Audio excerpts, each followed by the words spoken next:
Assalamualaikum, kembali lagi di channel Legowo Story.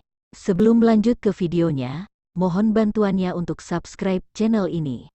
Terima kasih. Tidak heran begitu sulit bagi Tuan Chen untuk naik ke alam yang lebih tinggi. Dia mampu meningkatkan kekuatannya begitu banyak setelah menerobos alam kecil. Tampaknya pria di peringkat ke-7 Body Fit Realm bukan lagi lawan Tuan Chen. Menyaksikan pertarungan antara Chen Ping dan Ji Yun, Wagang merasa sangat kaget. Liu Ruyan juga menunjukkan ekspresi kaget, dan penampilan Chen Ping juga mengejutkannya. Dan juga wajah Si Tiqiao dan wanita tua di sampingnya menjadi sangat jelek saat ini. Mereka juga bisa melihat bahwa Chen Ping hanya bermain-main dengan Ji Yun, dan hanya Ji Yun sendiri yang meraung mengikuti Chen Ping dalam pertarungan itu. Gemuruh. Ji Yun meraung marah, dan meninju Chen Ping dengan sekuat tenaga. Dia harus membuat keputusan cepat, lagi pula, tidak peduli seberapa kaya dia. Tidak mungkin membawa banyak dis-arai padanya. Arai ini adalah sarana untuk menyelamatkan hidupnya, dan sekarang Chen Ping memaksa Ji Yun untuk menggunakan semuanya. Chen Ping dipukul dan terbang keluar. Hanya saja tubuh fisik Chen Ping sangat kuat, dan pukulan Ji Yun sama sekali tidak membahayakan Chen Ping. Kenapa? Arai pemberkatanmu sudah habis? Chen Ping tersenyum ringan. Bahkan jika aku tidak menggunakan arai, aku masih bisa mengalahkanmu. Ji Yun masih berbicara dengan arogan. Chen Ping tersenyum dingin, karena kamu masih tidak menerima takdirmu, maka aku akan membiarkanmu melihat kekuatanku yang sebenarnya. Setelah Chen Ping selesai berbicara, aura di tubuhnya mulai naik lagi. Tubuh emas yang tak terkalahkan menutupi seluruh tubuh Chen Ping, dan cahaya keemasan terus memancar hingga ratusan meter. Disertai dengan kemunculan cahaya keemasan yang tiba-tiba, aura Chen Ping sepertinya tidak ada habisnya, terus meningkat. Ekspresi Ji Yun berubah lagi dan lagi. Dia tidak menyangka bahwa Chen Ping tidak menggunakan seluruh kekuatannya saat dia bertabrakan dengan Chen Ping berkali-kali barusan. Ini terlalu berlebihan. Apakah kamu melihat kekuatanku? Saat berbicara, Chen Ping sudah tiba di depan Ji Yun. Boom! Sebelum Ji Yun bisa bergerak, Chen Ping menjatuhkan tangan besar dari langit. Tangan besar ini menyelimuti Ji Yun, dan di tangan itu, ada petir terus menyala. Gerakan macam apa ini? Melihat adegan ini, mata Ji Yun membelalak, wajahnya penuh keterkejutan. Si Tiqiao dan wanita tua itu juga gemetar ketakutan. Thunder Palm, aktifkan. Diiringi teriakan keras Chen Ping. Kekuatan guntur dan kilat dengan cepat jatuh dari telapak tangan Ben Lei, dan menghantam tubuh Ji Yun dengan keras dalam sekejap. Ji Yun mencoba yang terbaik untuk mengerahkan semua kekuatan spiritual di tubuhnya untuk melindungi tubuhnya. Tapi di bawah telapak tangan Ben Lei, Ji Yun masih dirobohkan, dan kemudian tubuhnya dibanting dengan kejam ke tanah. Dengan lambaian tangan Chen Ping, Ben Lei Palem menghilang seketika. Terlihat ada lubang besar yang dalam di tanah, dan Ji Yun terbaring berantakan di dalamnya. Saat ini, wajah Ji Yun penuh ketakutan. Jika Chen Ping tidak berhenti sekarang, dia pasti sudah menjadi mayat. Sekarang, apakah kamu masih ingin melawanku? Chen Ping menatap Ji Yun dan bertanya. Tuanku. Si Tikiao dan wanita tua itu membantu Ji Yun berdiri. Ji Yun memandang Chen Ping, matanya penuh ketakutan, dan Ji Yun mengangguk dengan penuh semangat. Aku tidak berani, ampuni aku. Melihat Ji Yun seperti itu, Chen Ping pun menghentikan pertarungan. Lagi pula, dia tidak memiliki kebencian yang mendalam terhadap sekte Fei Tian. Ini karena Chen Ping membiarkan Pterosaurus Fei Tianzong pergi dulu. Selama Fei Tianzong tidak menimbulkan masalah baginya, Chen Ping tidak peduli. Lagi pula, satu musuh lagi berarti satu masalah lagi. Chen Ping merasa sudah cukup banyak masalah sekarang. Chen Ping melambaikan tangannya dan berkata, "Karena kamu yakin, maka pergilah dari hadapanku. Aku harap kamu tidak akan memprovokasiku di masa depan." Tapi Ji Yun itu tidak pergi. Dia menatap Chen Ping. Dia terlihat ragu untuk berbicara. Chen Ping menatap Ji Yun dengan dingin dan bertanya, "Apalagi yang kamu tunggu?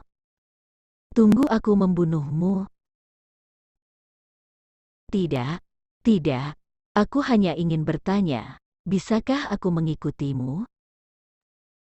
Lagi pula, di ujung utara yang ekstrim ini, ada bahaya di mana-mana, dan semakin banyak orang mencari harta karun. Ketika harta itu ditemukan, pertempuran tidak terhindarkan. Jadi aku merasa bahwa kita dapat meningkatkan kekuatan kita dengan bekerja sama." Ji Yun berkata pada Chen Ping. Ji Yun sekarang melihat kekuatan Chen Ping, jadi dia ingin membentuk aliansi dengan Chen Ping.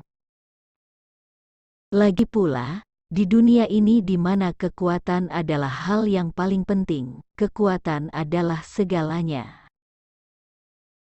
Chen Ping melirik Ji Yun, mengetahui bahwa orang ini pasti tidak akan bisa bermain trik, jadi dia mengangguk dan berkata, "Oke, ikuti aku." Melihat Chen Ping setuju, Ji Yun sangat bersemangat. Kemudian mereka pun melanjutkan perjalanan untuk mencari lokasi harta karun itu. Kediaman keluarga Gao. Di kamar Gao Qilan, Huo Feng dan Yu Jiameng dilindungi oleh Gao Qilan, dan mereka tidak pernah diganggu oleh Gao Qisheng lagi. Keduanya sangat berterima kasih kepada Gao Qilan. Sekarang seluruh ujung utara dalam kekacauan. Jadi kalian berdua tinggal di sini dulu, dan aku akan mengirim kalian berdua pergi setelah kekacauan ini berlalu. Gao Qilan berkata pada mereka berdua, "Nona Gao, terima kasih banyak, tapi kami punya teman yang masih di dalam gua. Kami takut dia dalam bahaya, jadi kami harus menemukannya." Yu Jiameng mengkhawatirkan Su Yuqi. Meskipun Phoenix api menaruh bulu api di tubuh Su Yuqi, dan hawa dingin yang ekstrim tidak bisa menyakiti Su Yuqi sama sekali, tapi dia masih khawatir. "Beritahu aku alamat gua itu, dan aku akan membantumu menemukannya. Jika kamu keluar seperti ini dan kakak keduaku melihatmu, aku khawatir kamu akan jatuh ke tangannya lagi. Kakak keduaku cabul dan dia suka wanita. Jika aku punya waktu, aku akan meminta kakak pertamaku untuk memberinya pelajaran dan membuatnya berubah pikiran." Saat Gao Qilan menyebut-nyebut kakak keduanya Gao Qisheng, wajahnya dipenuhi amarah. Bagaimanapun, dia juga seorang gadis. Jika dia diperkosa secara paksa oleh seseorang, maka dia pasti tidak ingin hidup. Anda harus tahu bahwa kesucian sangat penting bagi seorang gadis. Meskipun ada banyak gadis di lingkungan saat ini, mereka sama sekali tidak menghargai tubuh mereka, mereka menyerahkan tubuh mereka dengan santai, dan bahkan menggunakan tubuh mereka untuk menghasilkan uang. Tapi itu minoritas, perempuan masih harus menghargai diri mereka sendiri. Huo Feng dan Yu Jiameng memikirkannya, jadi mereka memberitahu Gao Qilan perkiraan lokasi gua, dan juga memberitahu tempat persembunyian Su Yuqi. Oke, jangan khawatir, aku akan segera berangkat, dan aku akan memberitahumu apakah temanmu masih ada atau tidak. Kamu tinggal di kamarku, jangan keluar, seseorang akan memberimu makan tepat waktu setiap hari. Setelah Gao Qilan selesai memberikan instruksi, dia berbalik dan meninggalkan ruangan. Tepat ketika Gao Qilan hendak meninggalkan rumah Gao, dia langsung dihentikan oleh penjaga di depan pintu. Nona, Patriark memiliki perintah untuk tidak membiarkanmu meninggalkan gerbang keluarga Gao. Penjaga itu berkata kepada Gao Qilan, "Menyingkirlah, aku akan keluar untuk mencari udara segar." Gao Qilan mendorong penjaga itu dan hendak keluar. Tapi kedua penjaga itu menghentikan Gao Qilan lagi, menghalangi jalannya. Gao Qilan tercengang sesaat, lalu mengerutkan kening dan berkata, "Apakah kalian berdua mencari mati? Nona, bahkan jika Anda membunuh kami tidak bisa melepaskan Anda. Ini adalah perintah dari Patriark," kata kedua penjaga itu. "Kalian berdua, benar-benar berpikir aku tidak berani membunuh kalian?"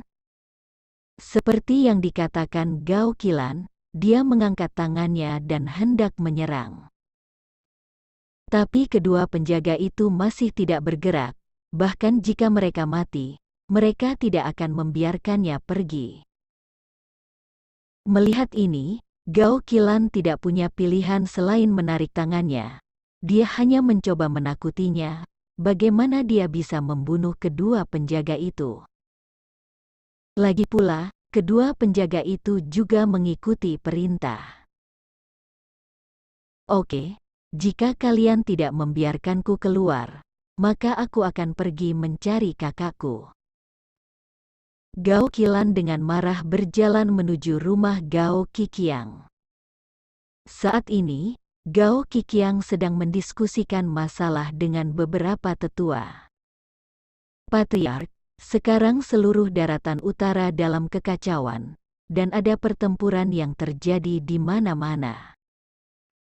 Dan kami telah mendeteksi bahwa sejumlah besar pembudidaya iblis telah mulai bercampur di antara para kultivator ini, dan juga menunggu kesempatan untuk menemukan harta dan merampok sumber daya." Tetua Agung mengikuti Gao Qiqiang untuk melapor. "Apa reaksi dari klan pemurnian tubuh kuno?" tanya Gao Qiqiang. Patriark dari klan pemurnian tubuh kuno tampaknya tidak melakukan apa-apa, tetapi Wagang dari klan pemurnian tubuh kuno pergi dengan beberapa kultivator dari tempat lain.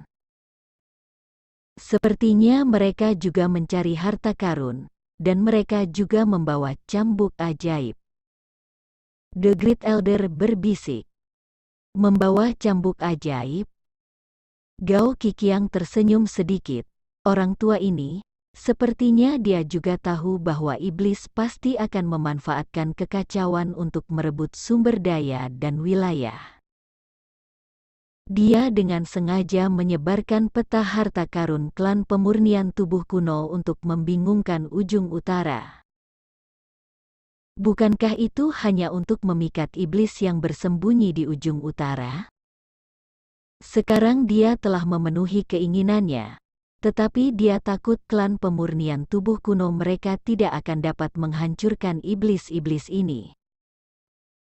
Tetua Agung, Anda juga harus mengirim lebih banyak orang.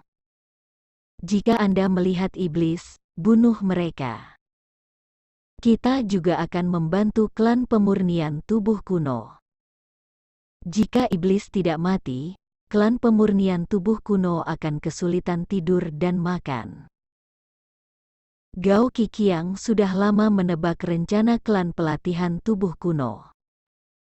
Patriark, kita akan membantu klan pemurnian tubuh kuno, bukankah kita selalu menjadi musuh? The Great Elder sangat bingung. Musuh? Gao Qiqiang mencibir. Ingat, musuh kita yang sebenarnya adalah iblis yang bercokol di ujung utara. Tidakkah kamu melihat, selama bertahun-tahun, iblis tidak menimbulkan dampak apapun pada kita? Saat itulah mereka memulihkan diri. Begitu mereka menjadi lebih kuat, mereka akan memakan kita seperti binatang buas tanpa ampun. Dibandingkan dengan klan iblis seperti binatang buas, apa itu klan pemurnian tubuh kuno? Aku yakin leluhur juga berpikir demikian. Bagaimanapun, nenek moyang mereka membunuh banyak iblis, dan bahkan menyegel roh iblis. Jika klan iblis semakin kuat, bisakah klan pemurnian tubuh kuno masih ada? Apa yang dikatakan Gao Qiqiang mengejutkan semua orang. Yang selama ini mereka pikir adalah musuh, tetapi sekarang tampaknya mereka bukanlah musuh. Sepertinya tidak ada teman atau musuh abadi di dunia. Itu hanya tergantung pada apakah kepentingannya sendiri dirusak atau tidak. Dibandingkan dengan klan iblis yang ganas, keluarga Gao lebih rela berdiri dengan klan pemurnian tubuh kuno. Inilah kebijaksanaan orang-orang tingkat tinggi. Apa yang mereka lihat tidak akan pernah sama dengan apa yang mereka lihat di depan mereka. Saat Gao Qiqiang sedang berdiskusi dengan beberapa tetua, Gao Qilan langsung membuka pintu dan bertanya pada Gao Qiqiang. "Kakak, kenapa kamu tidak membiarkanku keluar lagi?" Melihat Gao Qilan, Gao Qiqiang mengerutkan kening, lalu melambaikan tangannya untuk membiarkan para tetua itu pergi. Gao Qiqiang sangat menyayangi adik perempuan ini. Jika Gao Qisheng dan Gao Qiji berani menerobos masuk seperti ini, Gao Qiqiang pasti sudah menamparnya. Namun menghadapi Gao Qilan, Gao Qiqiang marah, namun tidak berani melampiaskan amarahnya. "Xiaolan, aku juga takut kamu akan berada dalam bahaya. Sekarang kamu tahu bahwa ujung utara terlalu kacau dan tidak aman sama sekali. Jika kamu keluar seperti ini, apa yang harus kamu lakukan jika menjadi incaran seseorang? Kamu adalah seorang gadis dari keluarga ini. Jika kamu menjadi sasaran orang jahat, jika terjadi kesalahan, bagaimana kamu akan membiarkanku hidup? Bagaimana aku bisa menghadapi orang tuaku yang sudah meninggal?" Gao Qiqiang mengikuti Gao Qilan dengan kesungguhan hati. "Saudaraku, jika kamu takut sesuatu akan terjadi padaku, kamu dapat mengirim 2 orang untuk mengikutiku. Ada sesuatu yang harus aku lakukan ketika aku keluar." Gao Qilan melangkah maju, meraih lengan Gao Qiqiang dan mulai bertingkah seperti bayi. Terima kasih telah menonton video ini. Jika Anda menyukai videonya, silakan like dan bagikan video ini ke teman Anda. Lalu tinggalkan kritik dan saran Anda di kolom komentar. Terima kasih. Wassalamualaikum